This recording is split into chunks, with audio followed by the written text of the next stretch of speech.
Bismillahirrahmanirrahim. Assalamualaikum warahmatullahi wabarakatuh. Kepada Allah Subhanahu wa taala kita bersyukur, kepada Nabiullah Muhammad SAW kita berselawat. Baiklah, kami dari kelompok 5 yang beranggotakan Muhammad Ihsan Arianto dan Bas Al-Ghazali akan menjelaskan materi tentang Sinopanas. Baiklah, saya akan menjelaskan materi Sinopanas.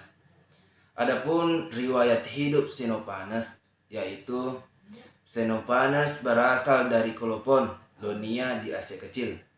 Dikatakan di dalam salah satu fragmen puisinya sendiri bahwa ia meninggalkan kota asalnya pada usia 25 tahun. Ia meninggalkan kota tersebut setelah Kolopon disebut bangsa Persia pada tahun 545 sebelum Masehi. Dengan demikian, ia lahir sekitar tahun 570 sebelum Masehi. Kemudian dikatakan pula bahwa ketika ia menulis puisi tersebut, ia telah berusia 67 tahun. Diketahui Sinopanas berusia di atas 100 tahun. Karena itu, tahun kematiannya diperkirakan sekitar tahun 480 sebelum Masehi. Setelah meninggalkan kota Kolopon, ia melakukan perjalanan ke banyak tempat. Ada beberapa sumber kuno menyebutkan ia pernah menetap di kota Messina dan Catania di Pulau Sisilia. Selain itu, ia juga pernah singgah di Malta, Paros, dan Sarakusa. Akhirnya ia tiba di Elea, Italia Selatan, dan menetap di sana. Diketahui bahwa Sinopanas mengarang suatu syair ketika kota Elea didirikan pada tahun 540 sebelum Masehi. Yang kedua, pemikiran. 1. Tentang pengetahuan. Sinopanas menyatakan bahwa manusia tidak dapat mendapatkan pengetahuan yang mutlak. Akan tetapi, di saat yang sama, manusia harus mencapai pengetahuan tersebut walaupun hanya berupa suatu kemungkinan. Hal itu ditunjukkan melalui 2 fragmen berikut, yaitu dewi-dewi tidak menyatakan segala sesuatu kepada manusia sejak awalnya, tetapi setelah waktu berlalu, manusia menemukan banyak hal dengan cara mencarinya sendiri. Yang kedua, tidak ada manusia yang pernah melihat ataupun mengetahui kebenaran tentang dewa-dewi serta semua hal yang dikukatakan.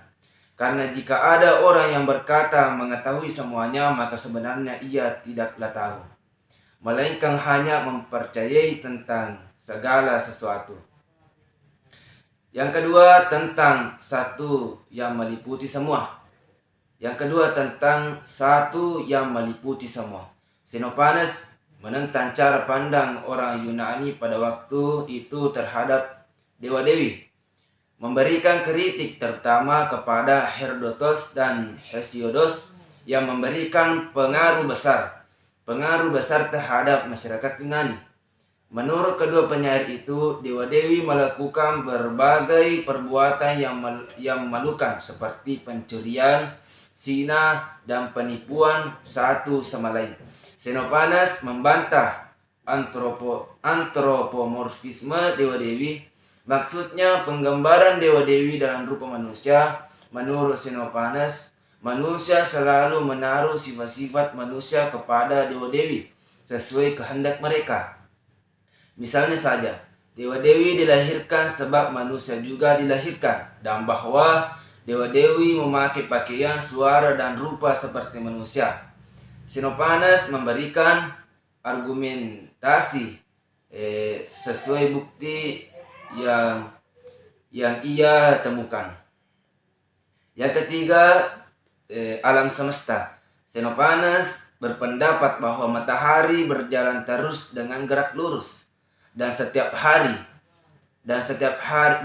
pagi terbitlah matahari baru. Gerhana disebabkan matahari jatuh ke dalam lubang. Ia juga memandang bintang-bintang sebagai awan-awan yang berapi sehingga bersinar ketika malam. Sinar itu seperti batu bara yang memerah, dan ketika pagi hari api dan awan itu padam kembali. Segala sesuatu dipindahkan berasal dari bumi, dan bumi pula yang menjadi tujuan akhir segala sesuatu. Manusia berasal dari bumi dan air, sedangkan laut adalah sumber dari segala air dan juga angin. Samudra yang luas menghasilkan awan-awan, angin, dan juga sungai-sungai. Pelangi dipandang sebagai awan yang berwarna-warni. Kemudian bumi berada dalam proses peredaran terus-menerus. Tanah menjadi lumpur lalu menjadi air laut, sebaliknya laut menjadi lumpur lalu menjadi tanah. Untuk membuktikan teori ini, Xenophanes menunjukkan bahwa bukti empiris, yakni fosil-fosil kerang laut. Fosil-fosil tersebut berada dalam batu. Hal itu menunjukkan bahwa dulu batu tersebut merupakan lumpur. Itulah yang sempat kami jelaskan. Mohon maaf apabila ada kesalahan, dan apabila ada sesuatu yang kurang dimengerti, kami persilakan untuk bertanya atau mengajukan pertanyaan di grup. Akhirul kalam, assalamualaikum warahmatullahi wabarakatuh.